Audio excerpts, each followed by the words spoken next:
So hello guys, welcome back. তো guys ফার্স্টে sorry বলে নিতেছি কারণ একটু দেরি হয়ে গেল ভিডিওটা দিতে। আসলে আজকে আমি যাকে রোস্ট করতে যাচ্ছি একে আমি অনেক দিন ধরে দেখতেছি আর ভাবতেছি যে একে একটু রোস্ট করি কিন্তু আমার নিজের উপর নিজেরই ঘৃণা লাগতেছিল যে এই মাগিকে রোস্ট করে আমি আমার ইমপ্রেশনটা খারাপ করব না। যদিও ভিডিওতে ভিউ না হয় তাও নিজের কাছে নিজেরই খারাপ লাগবে যে সি আমি একে চুচ্ছি।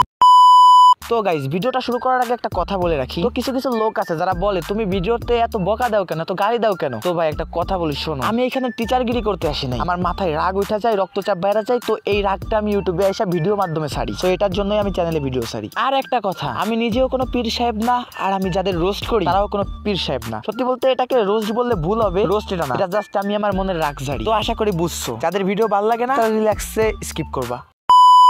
তো গাইস আজকে আমরা যে বান্দির বাচ্চাকে রোস্ট করতে চলেছি তার নাম হইতাছে গিয়া Sunny Leone. No Sunny Leone না, বাংলাদেশি সানি লিওন। আর তার মা বাবা একটা নামও রাখছিল দা মাগি সুমাইয়া রিমু। মাগিটা হয়তো আমরাই অ্যাড করছি। কি আর বলবো ভাই, এই খানকিকে নিয়ে রোস্ট করতে আমার লজ্জা করতেছে। আসলে কি বলবো, ওই খানকে নিজের ইচ্ছায় রোস্ট হতে যাচ্ছে। তো ও যেহেতু রোস্ট হতে যাচ্ছে তো আমাদের কি যে চেয়ে রোস্ট করা ঠিক? আচ্ছা যাই হোক, ফ্রি মাল তো চলুন একবার ধরি। সো হ্যালো গাইস, কেমন আছেন সবাই? দিস ইজ একটা তামিম আর আপনারা দেখতেছেন ছোট্ট খাটো দুসে দেওয়ার ভিডিও।มีหนังแดงและจะกินหนังส้วง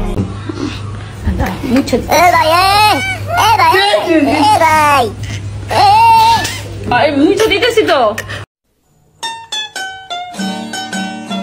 আচ্ছা আপা, আপনি এটা কোনো কাজ করলেন? পোলারাই শক করে আপনার মুখের উপর ফালাইছে আর আপনি তার মুখে মুছা দিলেন। এই মানে ভ্যাসলিন ফালাইছে, ভ্যাসলিন। আপনারা দুষ্টু পোলাপানের মতো উল্টা পাল্টা ভাবেন, ধর্মিয়া। আচ্ছা গাইস, আমি না বুঝি না এরা আসলে কি প্রমাণ করতে চায় নিজেদের। না সত্যি কথা কইতাছি, আমি কিন্তু আসলেই বুঝি না এরা আসলে নিজেদের কি প্রমাণ করতে চায়। দেখেন, যারা ভালো খেলাধুলা করে তারা তাদেরকে একজন ভালো খেলোয়াড় হিসেবে প্রমাণ করতে চায়, লাইক জনি সিং। যারা ভালো লেখাপড়া করে তারা নিজেদের ভালো স্টুডেন্ট হিসেবে প্রমাণ করতে চায়। কিন্তু আমি এখানে বুঝলাম না এ যে এগুলা করতেছে এগুলো হচ্ছে একটা খানকি মাগির কাজ। কিন্তু ওরা তো আসলে একটা খানকি মাগি আগের থেকেই, তো আবার নিজেদের খানকি মাগি কেন প্রমাণ করতে হবে ভাই? Why ladies why?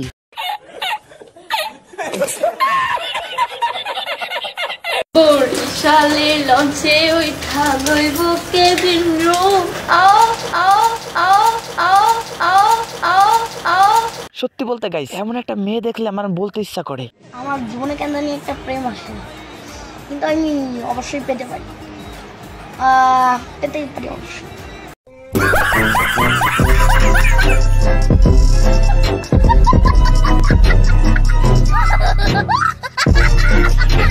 একটি আনন্দের সংবাদ সমস্ত যুবক ছেলেদের দৃষ্টি আকর্ষণ করে জানানো যাচ্ছে যে আপনারা যারা রাতে ভিপিএন অন করে ক্রোমে ঢুইকা নিজেদের হাতের কাজ করতেন, তাদের জন্য এখন হাতের কাজ করা হয়ে গেছে অনেক ইজি। তাদের ফোনে শুধুমাত্র টিকটক অ্যাপসটা ইনস্টল থাকলেই হবে, আর না থাকলে ইনস্টল করে নেবেন। গিয়ে সার্চ দিবেন সুমাইয়া রিমু, আর তার অদ্ভুত অঙ্গভঙ্গি এবং মুখের সাউন্ড শুনেই আপনার কাজ হয়ে যাবে। এটা আমি বিশ্বাস করি। যা খানকি, তোর ফ্রিতে প্রমোশন করে দিলাম। এর প্রতিদান হিসেবে আমাকে কিছু দেওয়া লাগবে না, কিন্তু তুই তোর একটা কাস্টমারকে একবার ফ্রিতে করিয়ে দিস।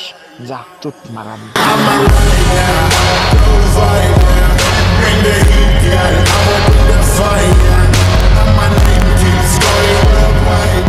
তো গাইস আজকের ভিডিওটা এই পর্যন্তই ছিল। তো এটা ছিল শুধুমাত্র একটা রোস্ট ভিডিও, সাধারণ রোস্ট ভিডিও। তো তোমরা যদি একে নিয়ে দ্বিতীয় পার্ট চাও তাহলে কমেন্ট করে জানাও। আর এই ভিডিওতে লাইক দিলাম 50টা লাইক যদি হয়ে যায় তাইলে মনে করো দ্বিতীয় ভিডিওটা আসবে বারবিকিউ কইরা, একে একদম বারবিকিউ করে খেয়ে নিব। তো সবাই ভালো থাকবা আর নতুন ভিডিওর জন্য ওয়েট করো। আর কি নিয়ে ভিডিও করবো এটাও জানাই দিও।